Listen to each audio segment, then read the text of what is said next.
E o Filho de Deus, Jesus Cristo, o Senhor, disse: Eu sou o caminho, a verdade e a vida. Ninguém vem ao Pai a não ser por mim. Portanto, ide por todo o mundo, ensinando e pregando o Evangelho a cada uma pessoa nas partes mais remotas da terra. Em Contato, o Ministério de Ensino do Dr. Charles Stanley.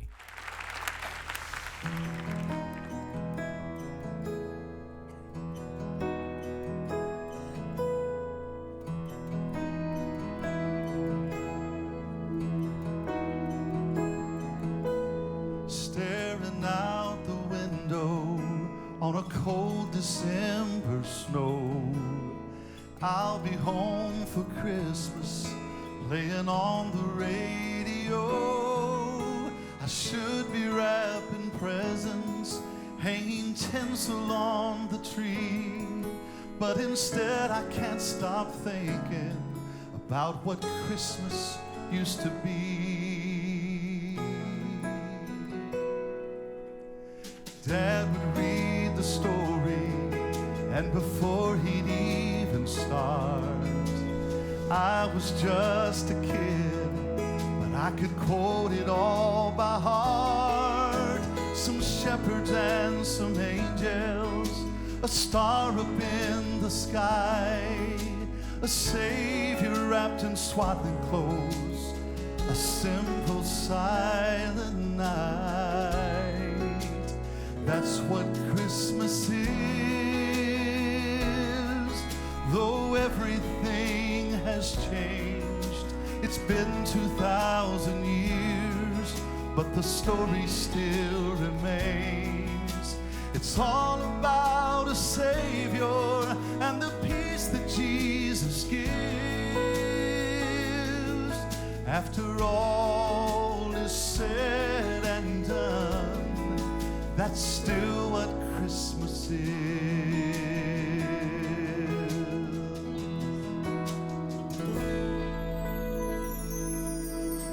Somewhere bells are ringing with a song of long ago. The promised child of Bethlehem, he came that we might know a God in all his glory gave us his only son.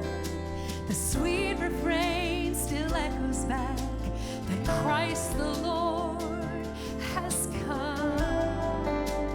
That's what Christmas is, though everything has changed. It's been 2,000 years, but the story still remains. It's all about a Savior and the peace that Jesus gives. After all is said and done, that's still what Christmas is.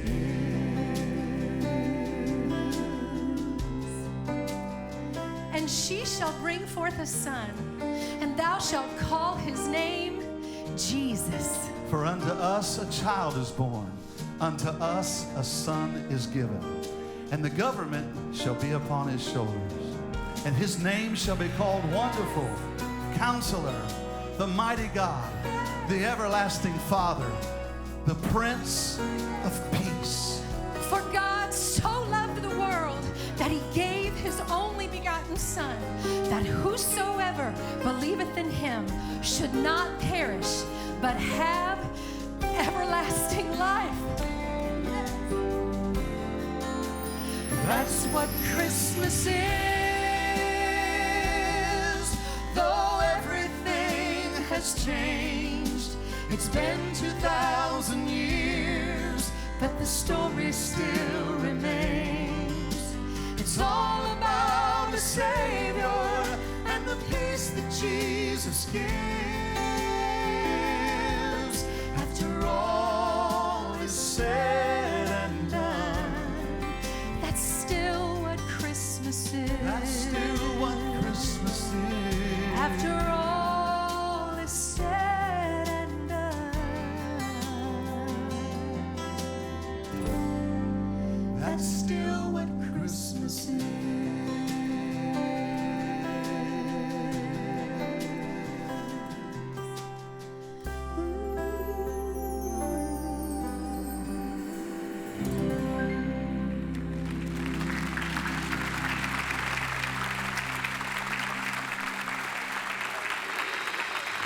A seguir em contato, a celebração do Natal. Bem, se alguém perguntasse a você qual o significado do Natal, o que você diria? Você falaria sobre árvores, presentes, amigos, comunhão e tudo isso? Ou iria direto ao coração da questão e falaria sobre o que realmente é? Eu não acho que muitas pessoas sabem do que se trata. Fazem compras, gastam seu dinheiro e elas dizem Feliz Natal, é o máximo que sabem, e elas tiram folga do trabalho, então elas têm um tempo de férias, descansam, vão às compras, compram presentes para os amigos, recebem presentes. E você pode imaginar muitas coisas que as pessoas diriam quando pergunta o que é o Natal? O que é além disso? Ou seja, muitas pessoas definem o Natal pelo que você vê. Vejo árvores, pessoas felizes, comendo e assim por diante. Mas há mais do que isso. Pense sobre isso. Quando pensa sobre o que o Natal realmente é, o Natal é a celebração de um dos dos 3 mais importantes eventos da história da humanidade. Nenhum evento pode igualar qualquer um desses 3. Número 1, o nascimento de Jesus Cristo, Filho de Deus. Número 2, a crucificação de Jesus Cristo por nossos pecados. E número 3, a ressurreição de Jesus Cristo, nossa promessa de vida eterna e do céu como nosso lar. Onde você pode encontrar algo comparado a isso? Você não pode. E se você não tem o Jesus do Natal no coração, você não tem nenhuma dessas promessas. Salvação, a presença do Espírito Santo vivendo dentro de você, no momento em que crê nele como seu Salvador, e o céu é o seu lar. O Natal é simplesmente um daqueles significativos momentos incomparáveis na história da humanidade. E é um que você e eu podemos desfrutar ano após ano após ano. Então, quero que pensemos seriamente sobre do que se trata o Natal, porque se realmente entender o que significa, terá uma atitude diferente na manhã de Natal. Então, Natal tem tudo a ver com o Filho de Deus. Então, enquanto você pensa sobre isso e como escolher passar esse tempo, se você olhar para Mateus capítulo 1 por um momento, e aqui está um relato sobre o nascimento de Jesus, e veja por favor no versículo 18, e note o que ele diz. Ora, o nascimento de Jesus Cristo foi assim.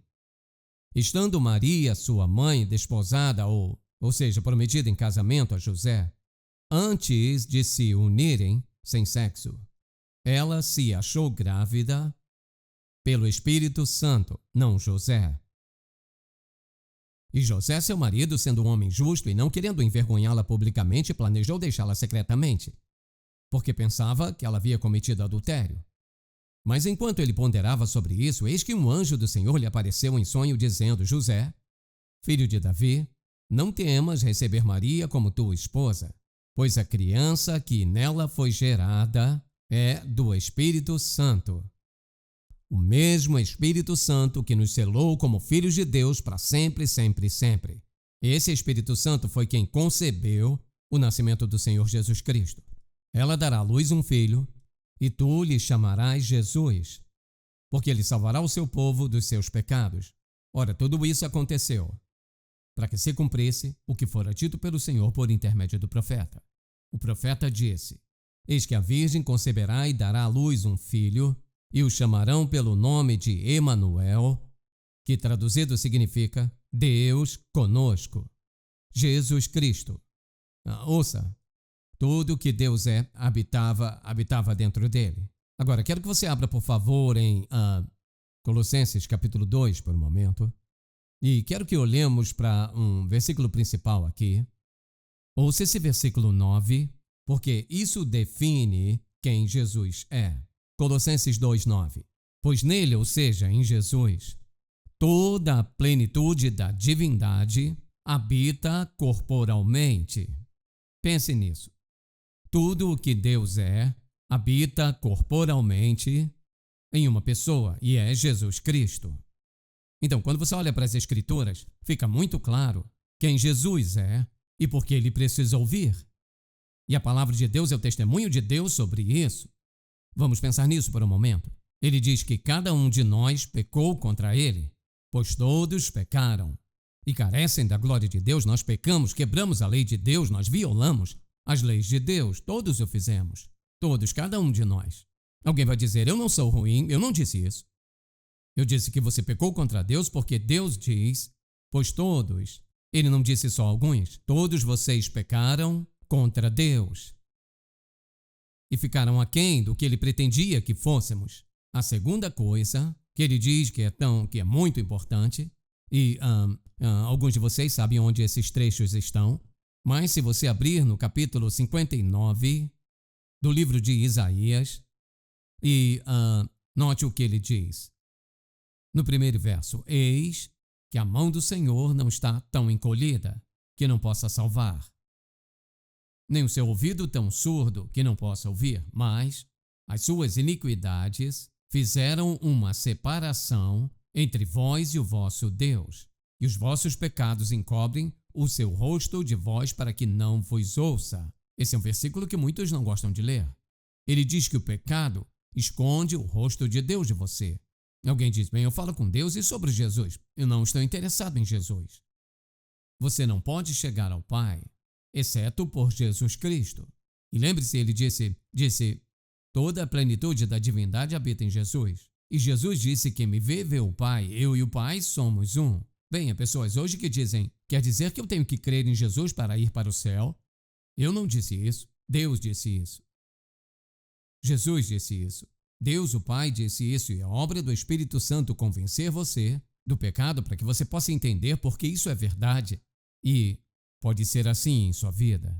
Então, quando ele diz que fomos separados, ele diz que somos seus inimigos. Alguém vai dizer, eu não. Eu não sou cristão, mas estou certo que não sou um inimigo de Deus. Bem, é por isso que voltamos à palavra de Deus para ver o que ele diz. Porque ele diz, em Romanos capítulo 5, verso 10, ouça, Paulo falando, porque quando nós éramos inimigos, fomos reconciliados com Deus, mediante a morte de seu Filho. Muito mais, estando já reconciliados, seremos salvos pela sua vida. E não apenas isso, mas também nós gloriamos em Deus por meio de nosso Senhor Jesus Cristo, por intermédio de quem agora recebemos a reconciliação.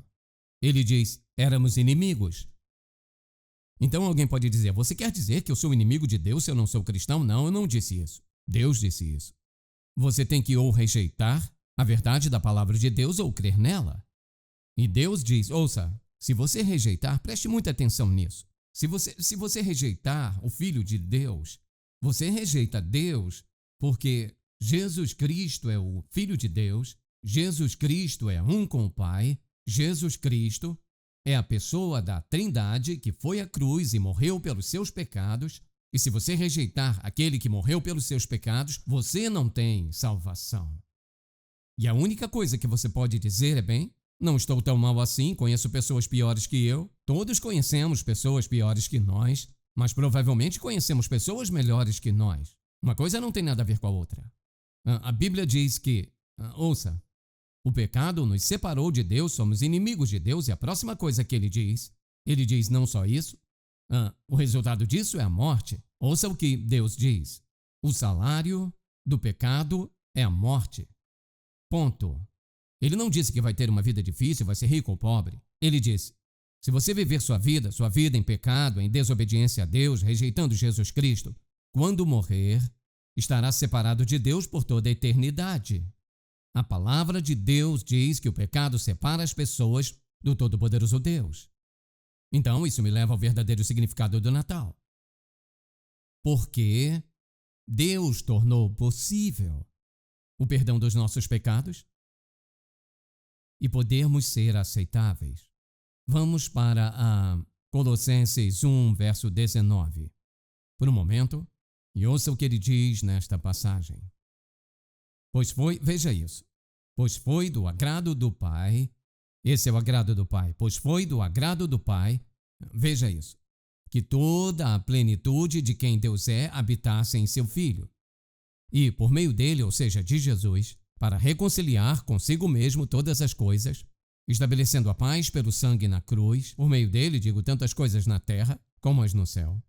Embora vocês antes estavam, veja essa palavra, alienados e hostis na mente, vocês não creram, envolvidos em más ações, mas agora ele vos reconciliou no seu corpo carnal, pela morte, para vos apresentar diante dele, santos, irrepreensíveis e sem reprovação.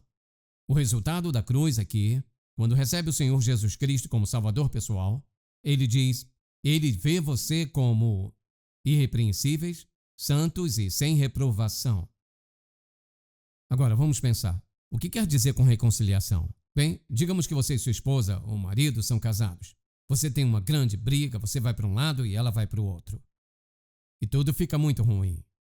Em algum momento, ou você se converte ou encontra um conselheiro ou algo assim, e vocês se reconciliam. Como chamaria isso?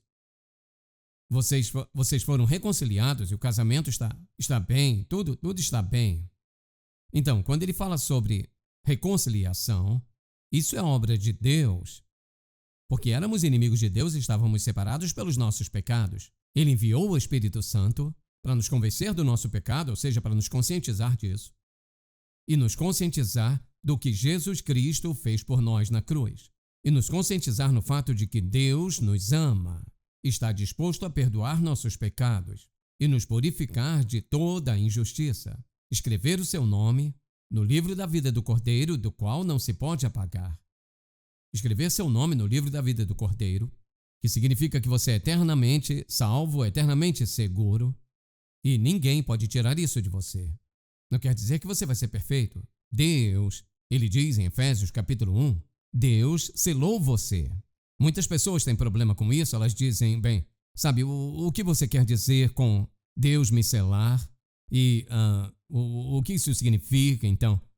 Eu quero que você abra, por favor, em Efésios capítulo 1, verso 13. Nele, ou seja, em Cristo, vocês também, depois de ouvirem a mensagem da verdade, o evangelho da sua salvação, tendo também crido, vocês foram selados em Cristo, com o Espírito Santo da promessa, que é dado como penhor da nossa herança, com vistas à redenção da propriedade de Deus, para louvor da sua glória, isso é eterno. Agora, você pensa no Natal e considera que ele seja sobre comprar, vender, isso, aquilo outro? Não. O Natal é sobre a coisa mais importante da sua vida. É sobre o nascimento de Jesus Cristo, que tornou possível para você ser perdoado dos seus pecados. Não mais ser um inimigo, não mais alienado, mas reconciliado de uma vez por todas com todo-poderoso Deus, selado pelo Espírito Santo da promessa. E para que você possa viver a sua vida com a assistência, a orientação e a promessa do Espírito Santo. E um dia desses ele vai chamar seu nome. Alguém vai dizer, quando Deus chamar meu número, estarei pronto. Ele não tem números, desculpa. Deus não chama números. Você não é um número. Ouça, a razão pela qual sei que você não é um número é que Deus ama cada um de nós pessoalmente. Não como números, pessoalmente. Quando ele chama o seu nome. A questão é, você estará pronto? Ou você estará pronto, selado pelo Espírito Santo, o resultado da morte de Jesus Cristo, que perdoou você dos seus pecados, separou você dos seus pecados e que reconciliou você com o Pai, selou você pelo Espírito Santo? Ou estará pronto diante de Deus por todas essas coisas, ou vai estar diante de Deus despreparado e terá que prestar conta disso? Você diz, quer saber? Eu não acredito nisso. Vou te fazer uma pergunta. Você pode me dar uma razão legítima para não acreditar nisso? Não me fale de seus sentimentos. Me dê uma razão. A viva, eterna, inerrante palavra de Deus é o que você me acabou de ouvir ler. Isso é o que Deus disse. Ou você dispensa totalmente a ideia de Deus e da palavra de Deus e tudo isso, e esquece tudo isso ou tenta esquecer, e vive sua vida. Ouça, quando chegar a hora de você morrer, Muitas pessoas mudam de ideia. Está tudo bem enquanto pode andar, enquanto tem muito dinheiro, enquanto pode ir para qualquer lugar que quiser, fazer o que quiser, mas quando chegar esta hora, e ela vai chegar, pode chegar tão instantaneamente que você não terá oportunidade de fazer nada. Ou pode chegar ao final de um longo período de doença. Você tomou suas próprias decisões, fez suas escolhas, sem lugar para Jesus na sua vida, e você chega ao fim da sua vida. Vou te fazer uma pergunta. Você acha, por um momento, que simplesmente vai fazer isso sem ter nenhum pensamento sobre Deus ou morte? O céu ou o inferno? Ah, não. Natal é um momento sério. É sobre o nascimento da única pessoa que já viveu, que pode nos perdoar dos nossos pecados e que foi para a cruz e pagou o único preço aceitável para Deus, que não podia nos olhar com favor por causa do nosso pecado, colocou sobre seu Filho Jesus Cristo a dívida de todos os nossos pecados, crucificou-o na cruz e, como resultado, a morte de Jesus pagou sua dívida, minha dívida e a dívida do mundo inteiro. E, para tornar isso real, para que nunca tivéssemos que duvidar disso, Jesus morreu, estava em um túmulo, absolutamente morto, e em 3 dias ele saiu, e ele foi visto, andou, ressuscitou, e ele está vivo hoje. E é assim que sabemos que nossos pecados são perdoados com absoluta certeza. Você já confiou nele como seu salvador pessoal? Jesus veio para que você e eu pudéssemos entender quem Deus realmente é e como Ele é, mas acima de tudo para pagar toda a nossa dívida de pecado. E o que acontece? Ele a paga para sempre. Selado, ele diz, até o dia da redenção, até que Ele volte para sempre. Então, quero desafiá-lo a pensar um pouco mais sobre isso nessa época de Natal. Então, tenho 2 ou 3 sugestões para você. Seja você salvo ou não salvo, se não é salvo, quero te desafiar a pedir ao Senhor Jesus Cristo que te perdoe dos seus pecados. Percebe, para ser salvo, não precisa implorar nem suplicar, não precisa ir a lugar algum, fazer qualquer coisa, pagar a alguém. Ninguém pode cuidar do seu pecado, isso já foi cuidado por Jesus.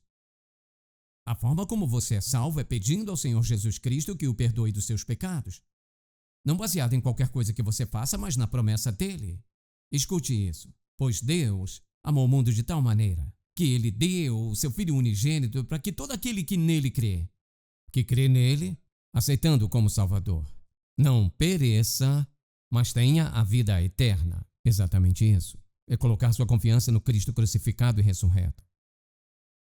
No momento que faz isso, se torna um filho de Deus. Então, quando pensamos sobre o Natal e pensamos nas árvores de Natal, quando eu penso nas árvores de Natal, penso que aquela árvore me lembra da cruz, a cruz de madeira, e todos aqueles presentes ao redor. Me lembra do maior presente de todos. Agora, se olhar para o Natal como ele deve ser, pode olhar para a árvore, os presentes, as luzes e dizer: obrigado, Jesus. Obrigado por morrer na cruz.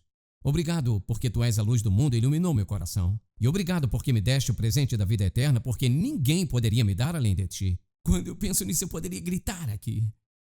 Digo, quando você pensa no que Deus fez por você.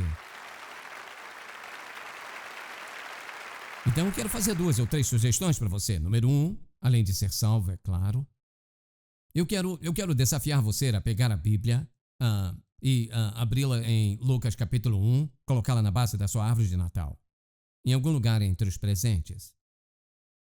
Apenas deixe ali e apenas deixe ali aberta e você vai ser lembrado de ler sobre o nascimento de Jesus na manhã de Natal. Você diz: minha casa é um caos na manhã de Natal. Por que você deixa ser? Se você disser aos seus filhos: agora, nós somos tão gratos por tudo que o Senhor nos deu, este é o aniversário de Jesus, então vamos ler sobre isso. Isso planta na mente deles que Jesus Cristo é o que realmente importa. Então, a segunda coisa, reserve alguns momentos para pensar como Jesus te salvou. E você não gostaria de ouvir o testemunho de sua mãe, como ela foi salva? O testemunho de seu pai, como ele foi salvo? E passe algum tempo agradecendo a Deus, louvando-o por quem ele é em sua vida. Ouça, você não poderia dar um outro suspiro sem a permissão de Deus. Tudo que temos vem dele. E deveríamos louvá-lo e agradecê-lo nesta época de Natal. Agradecendo por Jesus. Ouça, se deixa Jesus fora da sua vida, você não tem nada. Não se trata de presentes, árvores e luzes. Trata-se de Jesus. Então, é claro, eu penso sobre, em meio a tudo isso, deve louvar ao Senhor Jesus por tudo que Ele fez por você durante o ano todo. Veja isso. Você tem tempo de sobra para abrir presentes. Acho que você tem tempo para agradecer, para louvá-lo e ser grato por tudo que Ele tem feito por você, por todo o ano. Mas, acima de tudo, agradeça-o por tê-lo salvado. Ele não precisava, Ele escolheu. Amém? Pai, quão gratos nós somos pelo Natal. E que quando entendemos o que fizeste por nós e o que continuas a fazer, só queremos dizer aleluia. Obrigado, obrigado, obrigado, obrigado, obrigado, obrigado, Senhor, por seres quem Tu és. E oro para que cada pessoa que ouvir esta mensagem se arrependa de seus pecados, creia em Ti como Salvador, encontre uma igreja que ensine e pregue a palavra de Deus e continue crescendo no Senhor. É a minha oração em nome de Jesus. Amém. Se você foi abençoado pelo programa de hoje, por favor, visite-nos em intouch.org. Em Contato, levando pessoas do mundo inteiro a um relacionamento crescente com Jesus Cristo e fortalecendo a igreja local. Este programa é patrocinado pelo Ministério Em Contato e é possível pela graça de Deus, suas orações e ofertas fiéis.